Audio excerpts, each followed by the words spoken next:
casal recém-casado que alugou uma casa. E eles então, no primeiro dia da casa, limparam a casa, arrumaram, feliz, chegaram de lua de mel, era uma casa nova, uma vizinhança nova. E aí então, no dia seguinte, a esposa preparou aquele café da manhã bonito para o seu esposo. Ele desceu, os dois sentaram, começaram a conversar e apreciar a casa. Só que de repente, aquele rapaz começa a observar, a examinar o vizinho do fundo. Ele olha assim pelas vidraças e fala: olha, aquela casa do nosso vizinho, nós não conhecemos ainda, é muito linda e maravilhosa, mas a esposa não sabe lavar roupas. E a esposa olhou assim e falou assim: por que está falando isso? Olha lá as roupas mal limpas, mal lavadas. E ela olhou, observou, balançou a cabeça, não falou nada, mas concordou. No dia seguinte, os dois voltaram a tomar café da manhã juntos, antes de sair para o trabalho, e o mesmo comentário foi feito: casa bonita, família, mas ali tem alguém que não sabe lavar roupa, colocando roupa suja para secar. Na outra semana, 7 dias se passaram, os dois voltaram a tomar café novamente, segunda-feira de manhã. E o mesmo comentário então começou a ser tecido. Ele olha para a casa do vizinho, só que agora ele percebe uma coisa diferente. Ele percebe que quem estivesse lavando a roupa naquela casa começou a lavar a roupa bem, porque as roupas estavam limpinhas, pendurados no varal. Aí ele fala: até parece que ouviram a nossa conversa. Olha lá, meu bem, agora estão lavando bem, as roupas estão limpinhas. A esposa suspirou, abriu um sorriso e falou assim: meu bem, o problema não eram as roupas do vizinho que estavam sujas. O problema era a nossa vidraça que estava suja. Ontem eu acordei bem cedo e limpei as vidraças que estavam todas embaçadas e sujas de muita poeira. Quem aqui nunca passou por situação como essa? De examinar, de observar aquilo que de fato não é. Às vezes a gente olha para alguém e já faz um pré-julgamento, né? Olha aquela pessoa, como é que é arrogante. Olha a maneira dela andar, olha a maneira dela se pôr. Aí você encontra essa pessoa, você começa a interagir, começa a se relacionar e você vai perceber que aquela pessoa não tem nada a ver com isso. Ou então você olha uma situação, tece um comentário, só que aquela situação não tem nada a ver com aquilo que viu, porque nem sempre aquilo que você vê é de fato o que de fato é. É por isso que nós temos que tomar cuidado com a aparência. Davi falou: olha, vocês veem a aparência, o homem vê a aparência, mas Deus vai além da aparência, Deus conhece o nosso coração. E é sobre esse coração que você carrega que eu gostaria de falar nessa manhã, em 1 Coríntios capítulo 11, versículo 28. Esse é um texto que o apóstolo Paulo escreve à igreja em Corinto. É um texto em que Paulo está falando especificamente da ceia do Senhor. Ele traz aqui algumas diretrizes, algumas direções, como se deveria tomar a ceia do Senhor. Porque a igreja de Corinto estava perdendo o controle, a ordem e a decência no culto. Corinto era uma cidade de porto, uma cidade marítima. Então passava muita gente pela igreja. Tinha gente que era membro da igreja e tinha gente que visitava a igreja. Era uma igreja que tinha muita gente séria, mas era uma igreja que também, pela multidão que passava por ali, tinha muita gente descomprometida. E Paulo começa a observar que os irmãos estavam confundindo a ceia do Senhor. Gente que, por exemplo, entrava na igreja, sabe para quê? Para tomar o vinho, comer o pão e vazar, porque estava com fome. Gente que começava a tomar a ceia sem qualquer tipo de consciência da importância e do valor da ceia.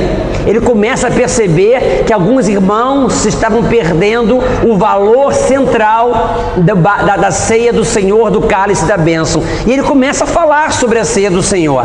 Até que no versículo 28, ele fala algo extremamente importante e talvez a única condição para que alguém tome a ceia do Senhor. Ele fala no versículo 28. Quantos estão comigo? Digam amém. Mas, ou portanto, Paulo está concluindo aquela direção, ou aquelas diretrizes sobre a ceia. Ele fala: examine-se o homem a quem? A si mesmo. E assim coma deste pão e beba deste cálice. Aqui talvez esteja a única condicional ou a única exigência quanto à ceia do Senhor naquele contexto. Ele fala, primeiro, que nós precisamos nos examinar. E o segundo, examinar a quem? O meu próximo, o meu vizinho, a minha esposa, o meu esposo. Diga para o seu irmão assim: quem, irmão? Quem que devemos examinar? Fala assim: eu. E aqui está o grande desafio. Porque como aquela historinha que eu contei verídica, nós temos a mesma tendência, é ou não é, irmãos? O problema não é examinar, o problema não é observar, o problema não é avaliar, o problema é quem avaliar. A questão é quem eu devo observar, a questão é quem eu devo examinar. Porque é muito mais fácil para a gente examinar o outro que nós vemos do que examinar a si próprio, a nós mesmos, que muitas vezes não conseguimos nem mesmo perceber. É muito mais fácil olhar para alguém e falar: olha só como se veste, olha só como fala, olha como anda. Porque não tem como eu ficar olhando para mim, né? A não ser que eu me olhe no espelho. Só que o espelho para muitos se tornou um grande desafio, olhar no espelho, porque muitas vezes não é a beleza, mas nós temos dificuldade de olhar para a gente e nos confrontar no espelho da vida, no espelho da alma, no espelho do coração. Eu queria nessa manhã desafiar cada um dos irmãos a entender a importância, primeiro, de se examinar, se autoavaliar, se auto-observar. Quando nós falamos de exame, o dicionário Aurélio nos dá 3 vertentes, 3 perspectivas sobre exame. A primeira delas é de você, por exemplo, ir ao médico e fazer um exame médico. O médico vai te examinar, vai te avaliar. Esse é um termo que nós usamos: vou fazer um exame. Logo que você entende, eu vou no médico. Amém? O segundo tipo de exame é um tipo de uma prova. Eu estou indo para a faculdade fazer um exame, vou fazer uma prova. E essa prova vai avaliar o meu conhecimento e o meu nível de raciocínio, de aprendizado. Esse é um tipo de segundo exame, um exame que nós temos ou que nós passamos como uma prova.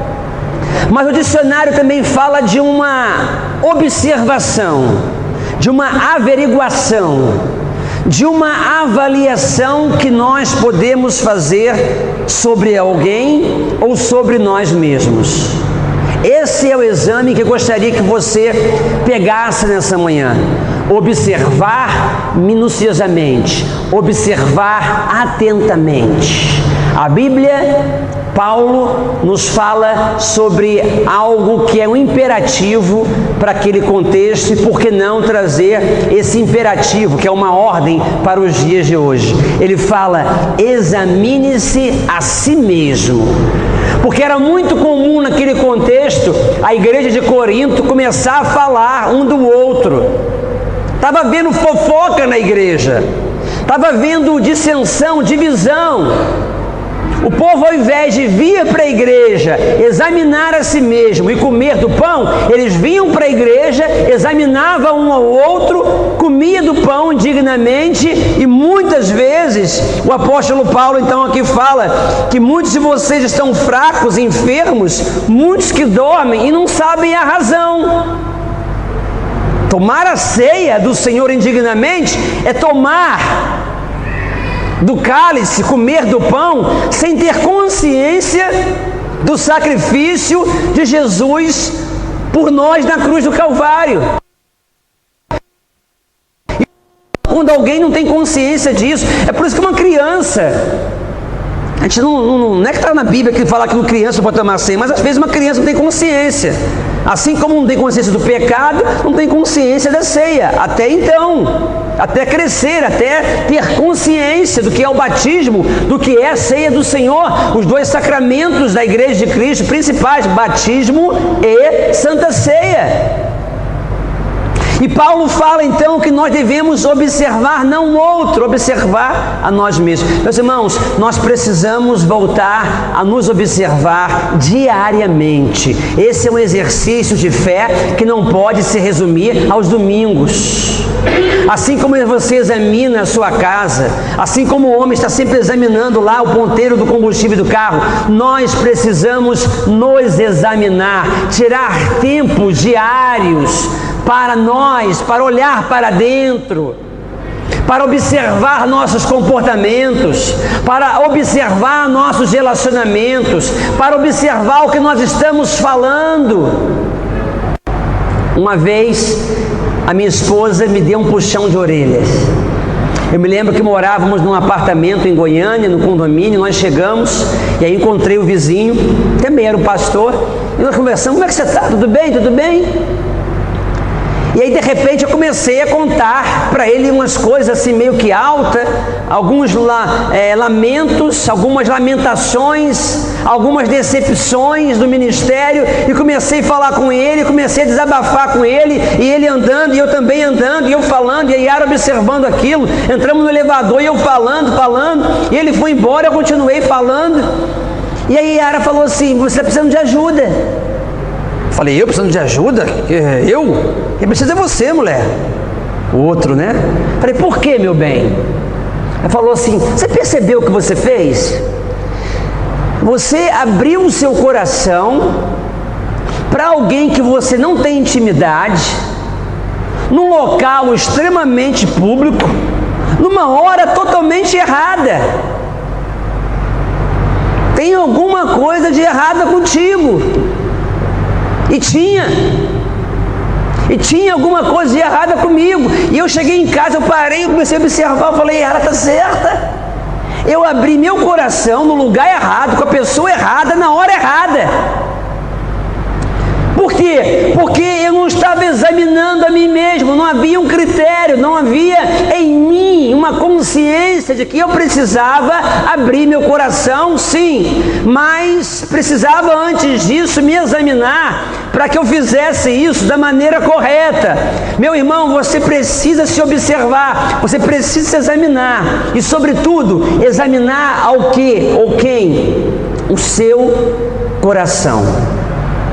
O que o apóstolo Paulo está falando aqui é isso: examinar a si mesmo é olhar para dentro de si, é parar e começar a observar o que está dentro do seu coração, pois a palavra do Senhor diz em Provérbios 4:23: sobre tudo o que se deve guardar, guarda o teu coração. Por quê? Porque dele procedem as saídas da vida. A gente guarda aparência, a gente guarda vestuário, ótimo. A gente gosta de cuidar do nosso cabelo. Eu sou enjoado com o cabelo. Enquanto tenho, tem que cuidar. Depois que perde, fica complicado, né, pastor Lúcio? Então cuida do que você tem. Mas às vezes a gente cuida de coisas, no nosso carro, cuida de moto, cuida, mas assim, não tem problema. Mas o que o Salomão está falando é o seguinte: sobre tudo que você guarda, guarda o teu coração. Porque o que está no coração vai ser manifesto em ação. O que está no seu coração vai se revelar. Nosso comportamento é assim: você vê, você pensa, você deseja, você faz. O problema não é a tentação, mas Tiago fala que depois da tentação vem a consumar. Ser tentado não é pecado. O problema é você valorizar, aceitar e consumar aquela tentação em pecado. Aí se torna pecado. Como é que começa o pecado? A gente olha, a gente gosta, a gente deseja, a gente faz. Até ontem estávamos falando sobre isso. Ontem o tema dos Desesperados foi sexo. Falamos sobre sexo rasgado para jovem e adolescente. Tem que falar isso, não tem? Perguntei para eles: quantos aqui já ouviram aqui na igreja falar sobre sexo? Falaram sobre sexo aqui. 15 levantaram a mão, de uns 80. A gente não fala. A gente não instrui. A gente não fala sobre coisas do coração. E eu falei sobre eles isso ontem. A gente olha, a gente deseja, a gente faz. Agora, meus irmãos, olha o perigo do nosso coração. Em Jeremias, capítulo de número 17, versículo 9. Jeremias 17, 9, só marca, aí não precisa abrir não.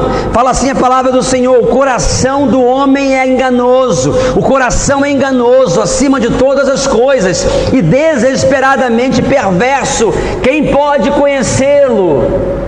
Nós estamos falando de examinar o que? Fala comigo, irmão. Examinar o que? Fala comigo, coração. Agora o perigo do coração: se o coração sai tudo dele, é coisa boa só? Não. Jeremias fala que o coração do homem é enganoso, é perverso. Diga assim comigo: meu coração é perverso. O meu coração é perverso. E se eu demole para ele, ele domina o meu corpo e acaba comigo. Da onde vem as nossas brigas, nossas dissensões?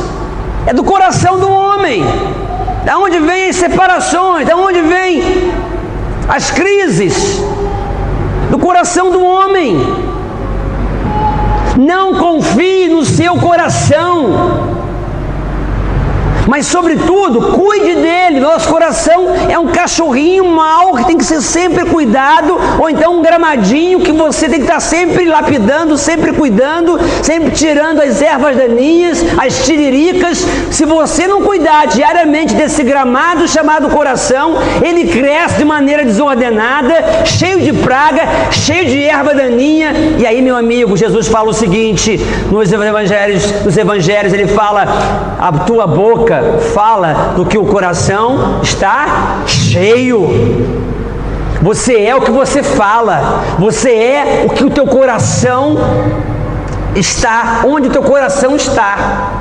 Onde tiver o teu tesouro, ali também estará o vosso coração. Coração e tesouro é a mesma coisa.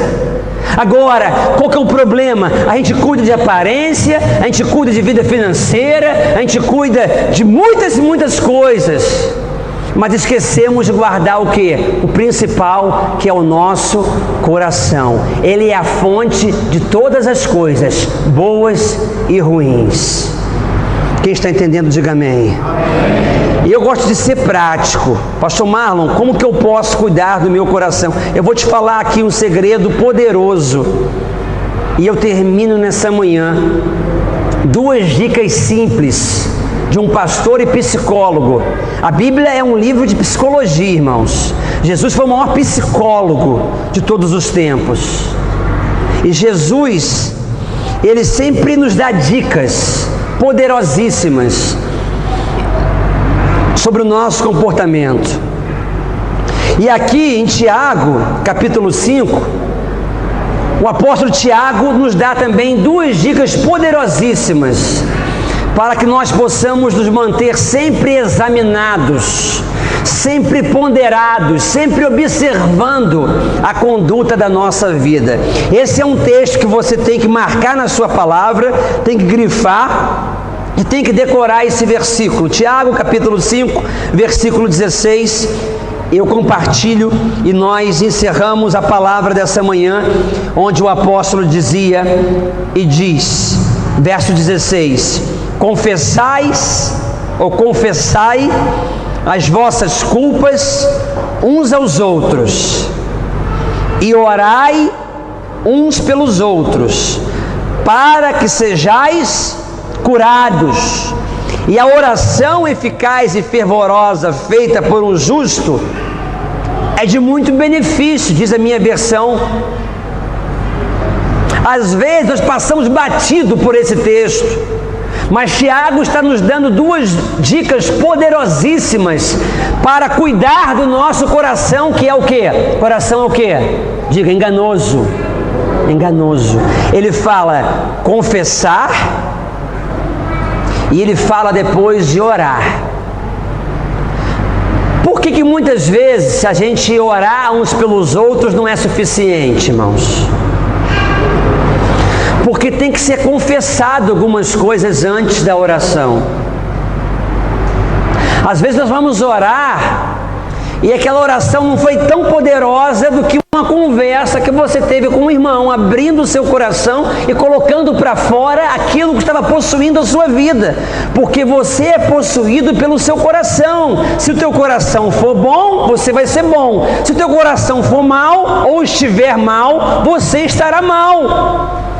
Mas aqui Tiago nos apresenta dois caminhos poderosos para que nós tenhamos uma vida bem examinada e bem cuidada. Primeiro é confessar. Agora deixa eu falar sobre confessar. Tem pessoas que acham que confessar é ir lá no sacerdote, falar, pequei assim, fiz isso de errado. Nem sempre confessar pecado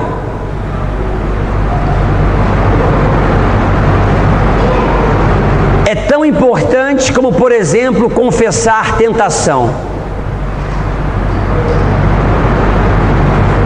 Eu prefiro muito mais confessar tentação do que pecado, porque tentação não foi consumado pecado.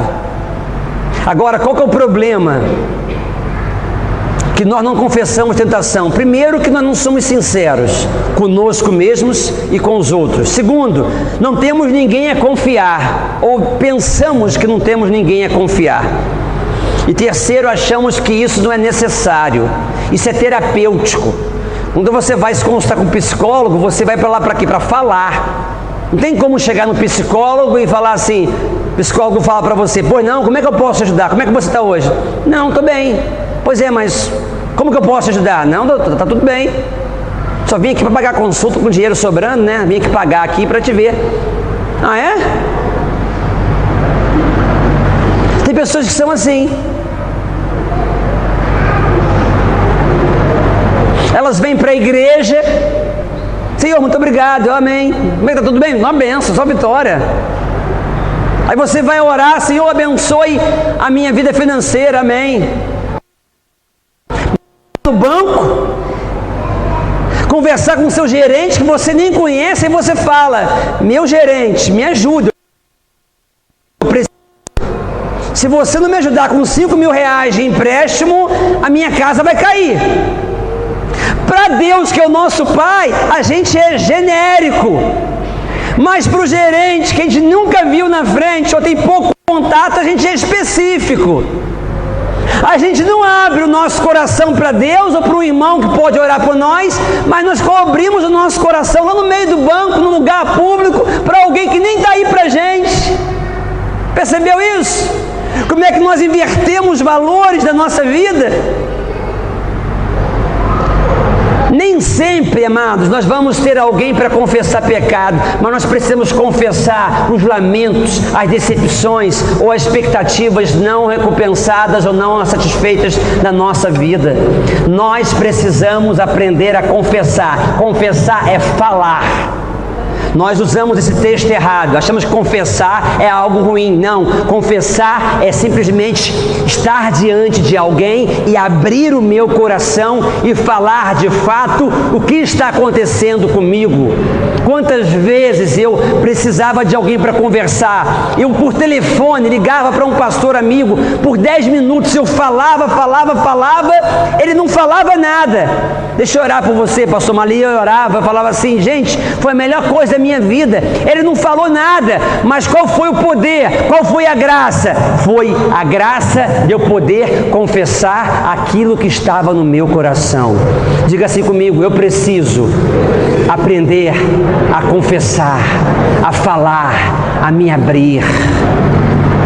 Eu sei, irmão, que é difícil encontrar pessoas confiáveis. Eu sei que é difícil encontrar pessoas que nós podemos confiar, mas existe sim pessoas confiáveis.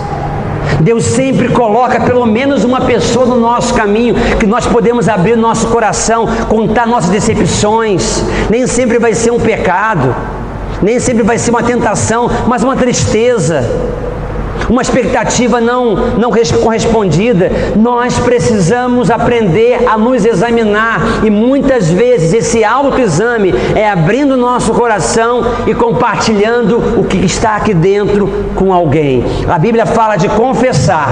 Você confessa uns aos outros. Isso que é interessante. Você fala para o irmão: ó, irmão, eu posso confessar para você agora? Eu posso me abrir? Claro. Você fala. Aí agora deixa ele falar. E a Bíblia fala que depois que nós confessamos uns aos outros, depois que nós nos abrimos uns aos outros, a Bíblia manda fazer o quê? Olha para a Bíblia aí, irmão. Lê a palavra. Confessar e depois fazer o quê? Agora sim eu posso orar. Por quê? Porque eu confessei, porque eu me abri. Não adianta querer orar antes de confessar. A gente confessa, a gente se abre, a gente se confidencia, a gente coloca para fora o que está aqui dentro, e a Bíblia manda agora a gente orar um pelo outro. Aí eu oro por ele, ele ora por mim. E sabe o que acontece? O que acontece? Cura, para que sejais curados. E a oração de um justo pode muito em seus efeitos. Esse é o poder, o mecanismo do reino de Deus, para se examinar, para se cuidar e ser uma pessoa sarada, curada. Não confie no seu coração. Pare de ficar andando sozinho, sozinha. Pare de ficar carregando dentro desse tesouro lixo, coisa que não presta. Tem gente aqui que está carregando dentro do tesouro lixo. Tesouro é para carregar coisa preciosa. Tesouro é para carregar valor. Tesouro é para colocar coisa valiosa. Mas tem gente que carrega lixo. Tem gente que carrega tristeza, lamúria, carregando coisa do passado. E é por isso, meu irmão, que as coisas não rompem. É por isso que as coisas não acontecem na sua vida. Por quê? O seu tesouro está totalmente fragmentado, sujo e totalmente contaminado. Mas nessa manhã eu tenho uma boa palavra para você. Jesus quer te curar. Jesus quer te restaurar. Jesus quer te dar um novo coração. Basta que você examine a si mesmo e reconheça que você precisa de ajuda. Nós vamos ficar de pé nesse instante e nós vamos orar. Porque agora nós podemos orar. Se nós confessarmos uns aos outros, nós podemos orar uns pelos outros. E a oração de um justo pode muito em seus efeitos. Eu quero desafiar você que está aqui nessa manhã. Primeiro, pare de examinar o seu vizinho. Pare de examinar o seu marido. Pare de examinar os seus filhos. Comece a se autoexaminar. Sabe por quê, irmãos? Quando a gente começa a examinar a nós mesmos, sabe o que acontece? A gente para de examinar os outros. Quando a gente começa a examinar a gente, a criticar a gente para de criticar os outros. Porque a gente percebe que nós somos tão enganosos como os outros também são. Ou às vezes percebemos que a sujeira não está com o outro. A sujeira está onde? Está dentro de nós.